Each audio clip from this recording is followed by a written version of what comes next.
자, 발달범죄학도 통합이론이지만 또 드러내놓고 이건 통합이다라고 얘기하는 이론들이 있어. 우리는 통합이론이라고 얘기합니다. 자, 엘리엇과 동료들 대표적인 인물이죠. 그 다음에 헤이건의 권력 통제 이론, 이렇게 두 가지를 우선 좀 설명을 드릴게요. 자, 엘리엇과 동료들은 긴장 이론하고 사회 통제 이론을 합해서 이제 설명을 한번 해봅니다. 자, 여러분 먼저 긴장 이론 한번 생각해 볼까요? 이 긴장 이론은 뭐예요? 아노미 이론이죠. 자, 목수라고 해서 목수, 목표와 수단 간의 괴리가 나타나면 범죄를 한다고 봤죠. 자, 다시 말해서 목표에 따른 기회가 차단되면 불법 수단을 선택한다, 이렇게 본 것이 아노미 이론이라고 하죠. 머튼의 아노미 이론이죠. 자, 사회 통제 이론은 뭐였어요? 사회 통제 이론, 사회 연대 이론, 연대 이론, 사회 유대 이론. 자, 사회 통제 이론을 이렇게 이제 한번 유대 이론, 연대 이론으로 축약해서 한번 봐봅시다. 자, 사회 통제 이론을 주장했던 대표 인물이 누굽니까? 허쉬죠, 허쉬. 허쉬의 사회 연대 이론, IABC 그랬어요. IABC. 자, involvement, attachment, belief, commitment. 이거 네 가지의 사회 연대 요소가 있다고. 연대 요소. 그 중에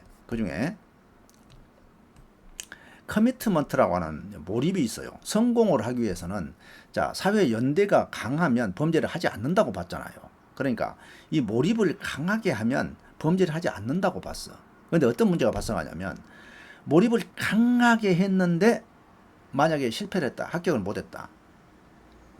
몰입을 강하게 했어. 그래서 사회 연대가 강해서 범죄를 하지 않는 요인인데 몰입이 강하면 강할수록 만약에 그렇게 열심히 공부했는데 시험에 떨어졌어. 그럼 어떻게 돼? 긴장이 크게 발달한다고 봐. 긴장이 크게 발달해서 결국은 범죄로 갈 가능성이 커진다고 본 것이 바로 긴장 이론과 사회 통제 이론의 얘기입니다. 엘리엇과 동료들이 한 얘기예요. 자, 볼까? 사회 유대가 강하고, 자, 몰입의 정도가 가능했단 말이에요. 이 전념이죠. 전념, 몰입의 정도가 높은 사람이 있는가 하면, 자, 사회 유대가 약하고 전념하지 않는 사람 두 사람이 있어. 그러면 사회 유대가 강하고 전념이 높을수록 뭐가 돼요? 합격이 안 되면, 기회가 차단되면 긴장이 크게 발생하고 불법 수단을 동원하게 된다, 이렇게 보는 거예요. 그러면 뭐예요? 뭔가 이상하잖아.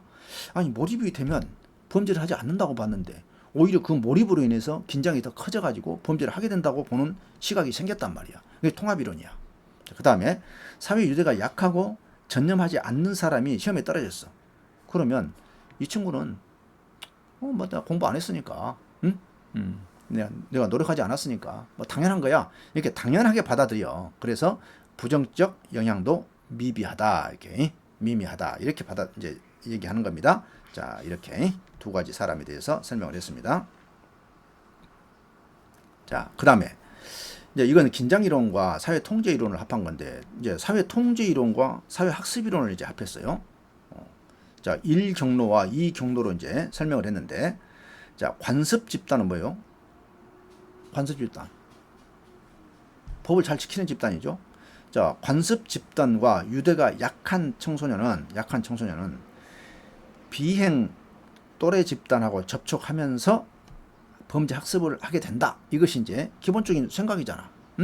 1경로는 관습 집단과 유대가 약한 청소년. 자, 그러니까 공부 잘하는 애들하고 같이 공부하지 않는 애들은 당연히 비행 또래 집단하고 또 만나서 접촉하게 할 수밖에 없잖아. 그래서 범죄 학습하게 된다는 거야. 자, 이 경로는 뭐냐면 초기에 관습적 집단과 사회 유대가 강한 청소년이, 강한 청소년. 그러면 강하다는 얘기는 문화적으로 가치 있는 성공 목표에 몰입한다는 얘기죠. 열심히 공부했다는 얘기야. 그런데 성취를 위한 제도적 수단과 기회의 제약으로 긴장이 형성되고 떨어졌다는 얘기지. 떨어졌다는 얘기야. 그러면 사회적 유대가 약화되고 비행 또래 집단과의 유대는 강화되면서 당연히 그러겠죠. 범죄를 학습하게 된다는 거예요. 그들한테 배운다는 거야. 이거여서 이제 사회 학습 이론이에요. 사회 통제가 아주 강한 애들이, 자, 초기 관습 집단과 강한 애들이, 강한 청소년이야, 강한 애들이 몰입을 열심히 했어. 그랬는데 떨어졌어. 그럼 긴장이 발생해. 그래서 사회 유대가 약화되고 비행 또래 집단하고 유대가 강화되면서 단순히 강화됐다고 해서 그냥 범죄가 가느냐? 그렇지 않고 범죄 학습을 하게 된다는 거야, 그들한테. 자, 우리 사회 학습 이론이 뭐였어요? 기억납니까? 자, 차별적인 접촉을 하죠. 먼저 차별적 접촉을 하게 되고, 그 다음에 어떠한 사건을 만나게 되죠. 그것에 대한 정의를 하죠. 그리고 보상을 받게 돼요. 이것을 모방한다고 그랬어요. 그래서 이 보상이라고 하는 것, 이 유대를 강화하면서 거기서 뭔가를 얻어내는 이 보상이라고 하는 것이 강화되면서 이 학습 이론의 이 논리거든.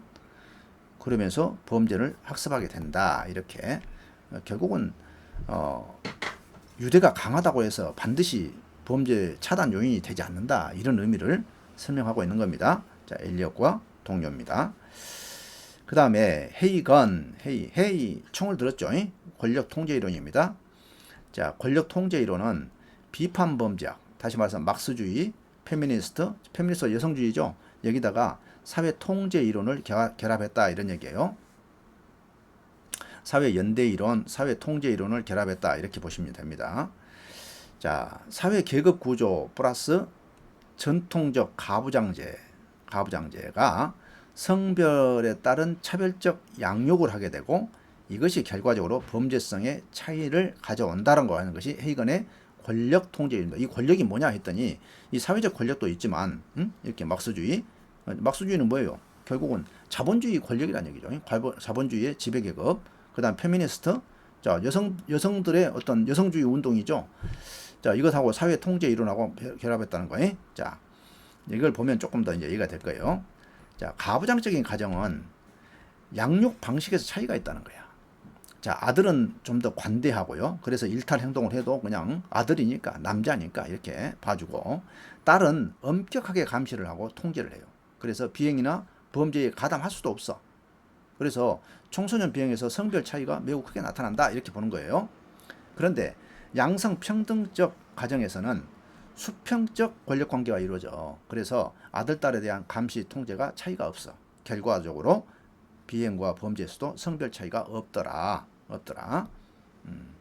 그래서 이제 가정에서 특별히 이제 전통적인 가부장적 가정에서 어떠한 차이가 있더나 결국은 권력 통제와 관계가 있더라라고 얘기한 것이 이제 헤이건입니다. 헤이건 총으로 권력을 통제하는 것입니다. 자, 권력 통제 이론은 뭐라고요? 비판 범죄학 플러스 사회 통제 이론의 결합이다. 이렇게. 이제 여기서 이게 사회 통제 이론은 뭘까요?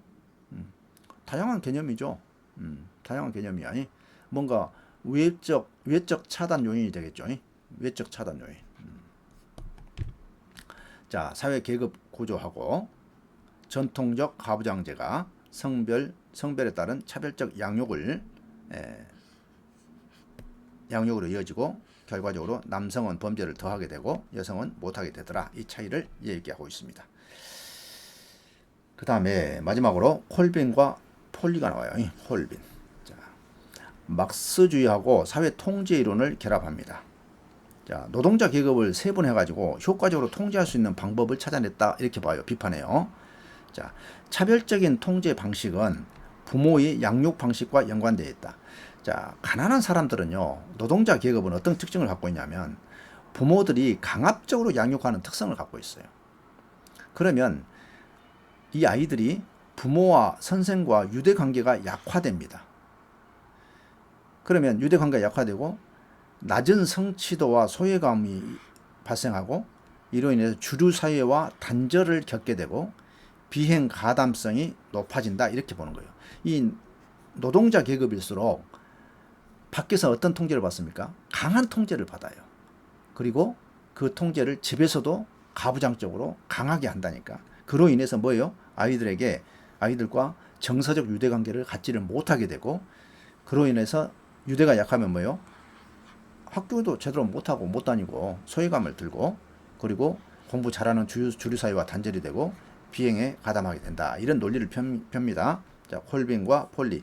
뭔가 좀 가난이라는 이름이 다 들어있잖아요. 예, 폴리, 콜빈, 핀자이.